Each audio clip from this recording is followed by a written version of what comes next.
classic whodunits to modern psychological thrillers, each episode offers exclusive insights, behind-the-scenes stories, and discussions on the art of crafting compelling crime narratives. Whether you're a seasoned investigator or a newcomer to the genre, Books to Die For is your ultimate guide to the thrilling world of crime literature. Welcome back into the House of Mystery. I'm Al Warren. We got Peaches in the House of Mystery. So, Al, thank you for having me co-host today. I was thinking about our last time that we were hosting together when you called me Mr. Peaches, and now my husband calls me Mr. Peaches because he listened to the interview, and he's like, "Hey, Mr. Peaches." And I'm like, "That's going to be the name of my demon in a book. Don't call me Mr. Peaches." Yeah, you see, you get good ideas from talking to people, right? That was Golden that said that, right? It was, Peaches. And I immediately wrote it in my notes app. I'm like, yes, Mr. Peaches. That's a really good one. That can go places. I can't wait for the movie. Who knows? Mr. Peaches might have a whole series. Well, yeah, why not? Netflix. Let's do it. Well, anyway, so now we've got a really great writer here. Real fortunate to have him, and I'm glad we do. A new book called Blackbird, and it's part of a Nik Byron investigation. Mark Pawlosky, thank you for being here. Thank you for having me. Mark, so what would make a totally rational, sane person get into the writing world?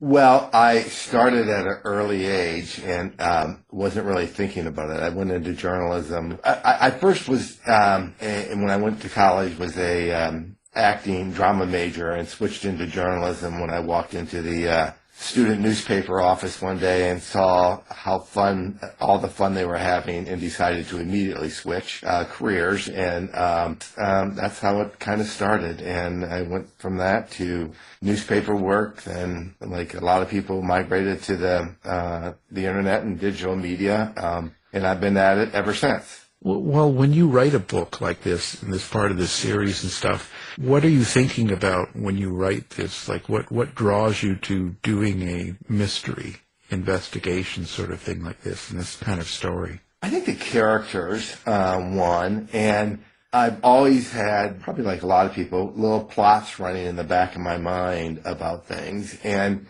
being a reporter, I did either cover or be exposed to, both as a reporter and an editor, a number of scams and conspiracies. And so that just kind of weaves its way into my thought process as I'm sitting down to write, and I'm trying to think of something that would be suspenseful, and putting characters in positions that they've got to figure how to get them out of it after they've got themselves into deep trouble. So, Mark, I almost squawked when you were just talking about yourself when you said that you were a drama theater person and then a journalist, because I was a drama theater person, then a journalist, and then back to a drama theater person.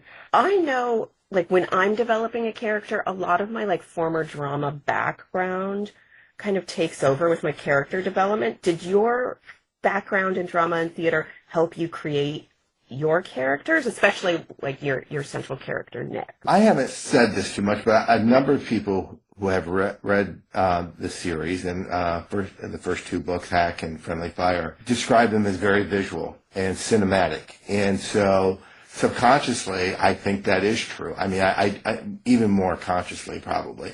I do think in terms of how this looks on the page and how this looks in someone's head, and kind of playing out scenes. And I think that my books are heavily dialogue driven. I certainly hope they are, at least. I really spend a lot of time polishing the dialogue, and I think that would be true in film and certainly on stage. That that dialogue carries a lot of the conflicts. I've taken even recently some writing workshops where dialogue is not that forefront of the story, and I always find those stories well told. Perhaps I find them missing something. So in that sense, yes, I think that I think about the characters and how they're interacting in that moment, and how they appear to me.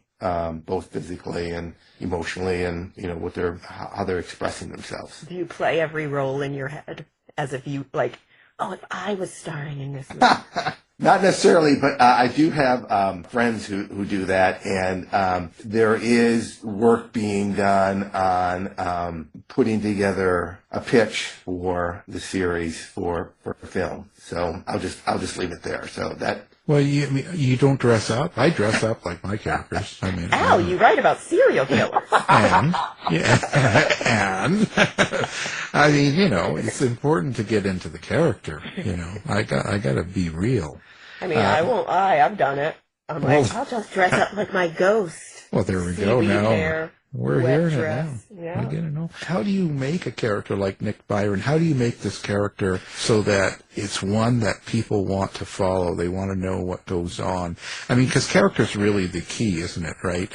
Because readers want to go back and find out what's Nik going to do now and what happens now. Right? That's kind of how it goes. So.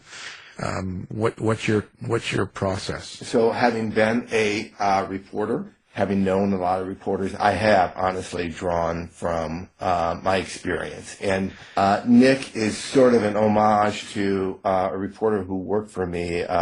His name was Chris Byron, and he wrote a column for years at the New York Observer called Through the Keyhole. And Chris was just a wonderful investigative reporter. And if your day started out, if you were on Wall Street and your day started out with a call from Chris Byron, you were going to have a miserable day. I could guarantee you. That hit, so knowing that in the back of my mind and knowing how I was as a reporter and other reporters I've known, I just, I pluck certain things and, build the characters around, not necessarily exact matches to humans I've known, people I've known, but pieces of them that I've known. And then once I do that, I let my imagination then take over and fill in the blanks and kind of paint around them, get everything in that needs to make them more human. People So who have you killed off? And I was just about to say, who have you cast as the villain? Yeah, we want to. These are important questions. So in the opening of Hack, there are these two guys in this van driving away from this explosion that they has set off, a sabotage in Washington, D.C. I covered the Oklahoma City bombing when I was a reporter for the Wall Street Journal. I was working out of the Dallas Bureau and was one of the first reporters on the scene in Oklahoma City because Dallas was, right out of left field. It was a 30-minute flight. As it so happens that McVeigh and Nichols, the two perpetrators in that, were from this little rural area in northern Michigan, where I happened to grow up. My professional life and my background all sort of intersected at that one point. While I was covering this story, I always thought and wondered what these guys talked about as they were driving from Kansas after they rented that Ryder truck and drove it to Oklahoma City, and what were the conversations that they were having afterwards and what was going through their minds. And so the two characters that you're introduced to, Cooley and Nukowski, in the first chapter of Hack, are lifted, at least to some degree, from Nichols and McVeigh and my image of what they were contemplating and how they contemplated and what they did. Are you hearing your characters? I do. Do you see them? I do. Yeah, you do. I do. I say that in regards to I read out loud to myself almost every line. Not almost every line of dialogue, and even the exposition. So if anything sounds inauthentic to my ear, it goes immediately. How these characters I would think that they would speak and how they would carry themselves and how they would interact with others. So you see them, you hear them. Do they ever do things that you as the writer think to yourself, oh, that's the wrong choice, but you let them make that choice anyways? Nik does a lot of dumbass things, both personally and professionally. Certainly personally, and And I've made a few of those choices myself, and have regretted them. But he ends up getting himself into predicaments and situations that, on reflection, he otherwise would rather not have. I would imagine. So, like when you're driving, do you hear these voices and they tell you? No, when I used to run, I definitely. I don't know if they told me, but their dialogue would spring to my mind and inside my head about how they would, in a scene that I was creating, how they would interact with one another. But no, they don't. They don't tell me to go rob a bank or something like that, and then I listen to them. Mm-hmm. Sure. And you wouldn't listen to them even if they told you that, correct? Right. No. And if they started talking to me in that sort of direct way, every day I might pray for a moment. Seek help. So let's talk about the premise of the book. What is a Nik Byron investigation? Like this is book 3, right? So what's the premise of the series?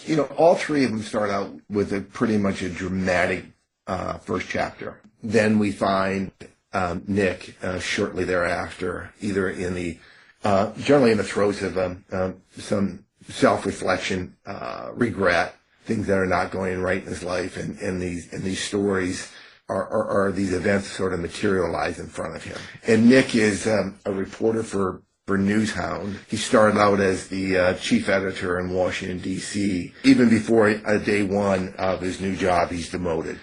Nik is back in the reporting ranks. And the premise is that, Nik is sort of swimming against the tide, against what's happening in media generally and what's happening in his newsroom specifically, and certainly being stonewalled by various government officials and administrations as he tries to unravel these mysteries that have occurred. One in Hack is a bombing of this high-tech office park where a lot of surveillance, U.S. top classified information is being conducted on cyber issues. The next is in friendly fire, the murder of one of the richest men in the United States, who is also the founder of this AI company, murdered by his young trophy wife. And the third is in Blackbird is this outbreak of a virus after the pandemic. Sort of Nik following the leads and following the facts where they may take him on these journeys. And he's surrounded by a group of like-minded reporters that had followed him from the Midwest to Washington, D.C., Mia Landry, Patrick Morgan, and Frank Rath, who is like the dean of the newsroom. And so the stories unfold along those plot lines, but within those plot lines are, the personal relationship that Nik has with these folks, as well as with his love interest, Samantha White, and his ex-wife, who also is a U.S. attorney and happened to be transferred to Washington, D.C. about the same time Nik did. So how much of the story do you know before you sit down to actually start? Has it been outlined out? Are you a flashlight discovery author? What's going on? Do you know the end of the mystery, or are you figuring it out? The exact ending, not precisely. Newshound was the first one, which has not been published yet. It's going to be a prequel to the whole series. And I outlined that extensively. The next book, Hack, I outlined extensively. The third one, Friendly Fire, less so, but in more in broad strokes, because I already knew the characters, right? I didn't have to sort of create them on the page in the outline. The book I'm working on now is called Rendezvous, and I joined this writers group that George Saunders out of Syracuse does online. Saunders, who is a fairly known literary writer, had really recommended and pushed that, don't outline. Just let your imagination take you where it will. And so that's what I've been doing with Rendezvous. I have to say, it's like the worst piece of advice I ever got. I was just about to ask, I'm like, are you drinking more? Are you crying more? I am walking around the house with vacant eyes and, around the neighborhood, trying to come up with, okay, what have I got myself into? And what I love about that is I've always been a George Saunders fan, and I've always been I'm not going to outline, I'm just going to figure it out. And now my agent is like, I need an outline for your next project. And I'm like, I don't even know how to do an outline. I don't know the end. I don't even know what's going to happen in the next chapter. So it's always fun to talk to writers who are trying something new and changing the process mid. I would probably never forgive George for that, honestly. It's been a real adventure. And some of it, I guess it's made me a better writer, because in not knowing where I'm going, I'm writing stuff that is just, kind of appearing out of nowhere. And then I have had to go back and just be ruthless about cutting it out because it didn't seem genuine. What I'm winding up with, I really like. It's just been torturous to get to this point, honestly. The writing of the evil character or the bad person, is it the same process for you? Do you do it differently? In each of the novels, I think what are really great female characters. Also, in two of the novels, the assassins or the killers are women. So it's really fun to write those characters because they just, I don't know if I apply a different lens to them, but they come on in a way that people don't immediately suspect them of being. They're going to be the trigger man, so to speak, or trigger woman, and figuring out how they might act in that moment, or how they would approach a moment in a scene. I find it both challenging and really fulfilling when I think I do it right. Do you have a character that you've developed that ended up being a really hard character to write? Does one stick out in your memory of just you thinking, oh, why did I invent this character when I'm not sure I can do them? But those characters generally have a short shelf life in my books.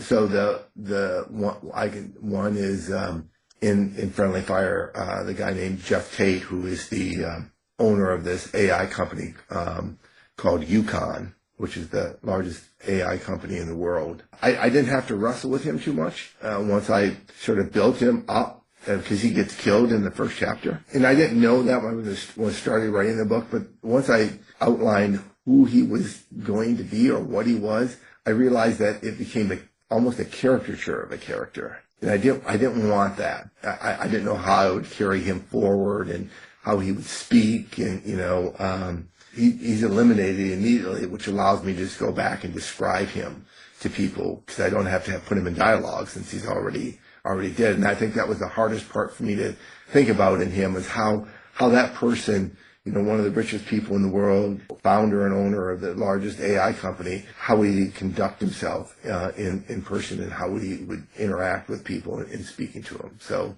I kind of removed that problem for myself subconsciously, I guess, by getting rid of him right off the bat. Do you put setting as important in your books? So it's like a character almost? Washington, D.C. is where the first, these three published novels, the setting for each one of those. Though I ranged pretty far in the opening of Blackbird, the setting is immediately in the North Cascade Mountains in a little town called Twisp in the Mettal Valley. And it's an idyllic, beautiful spot on Earth. I mean, it looks like you're in Switzerland when you're there. In Friendly Fire, I go down to the Keys in Florida, to Ted Williams' home in one of the Keys. So, and then I'm out on the Maryland eastern seaboard in Hack. In Blackbird, Puck Hall is soloing the Appalachian Trail. Though I've never soloed the Appalachian Trail, I hiked parts of the Pacific Coast Trail. So I kind of got a sense of what that's like and tried to recreate that. But yeah, so I do like settings. I really particularly like natural settings, backcountry settings and outdoor settings. It's really good tax write-off. Yeah, I was going to ask, did you ever just say, oh, I'm going to set this in northern Italy? Yes, I have to go and do some research there. Malta was, I think it appears in one of my novels, and I did spend some time in Malta. So yes, I have taken that route, yes. How convenient is that? Yeah, exactly. Well, it seems like you really kind of live through your characters during the time that you're writing. Like you're going through what they're going through in a sense. Do you think it changes you each time you write a book? I think it allows me to really have, this is a sort of strange, but a very fun life outside of life. So I get to live with him for a while, right? And I get to live with that story outside of reality, in the physical world. When I'm writing, yes, I would say it changes me, and I become part of their world that I help shape. But then I have to step back into the physical world. So I don't find myself split between two worlds. I'm not schizophrenic in that way. Yeah, we're going to say you hear voices while you drive, and you have split personality. Yeah. Right. We've implied that they told him to rob a bank. Is Nik as a character, is he still surprising you? I mean, you're 5 books in. Like, there's 3 that are out. There's a prequel. Are you still discovering him, and how do you do that? I feel like at 5 books you must go into it thinking you know him, but... Yeah, I think I know Nik pretty well by now. Along the way, Nik has grown. He started out in the first book, Newshound, the prequel. He was just going through a divorce at that point. Now in Blackbird, he has a child and is coping with that, looking at getting wed. He has taken on other responsibilities, though he still can be very reckless in his life, especially in his reporting life and some of in his personal life. Reality kind of hits him up alongside the head, and he gets these setbacks. I do ask myself, where does Nik end up in all this? When the final chapter is written, and I don't know that Nik yet. I'm not quite sure of that. At the end of Friendly Fire, Nik leaves Newshound to write his own book. In the beginning of Blackbird, that's where we find him.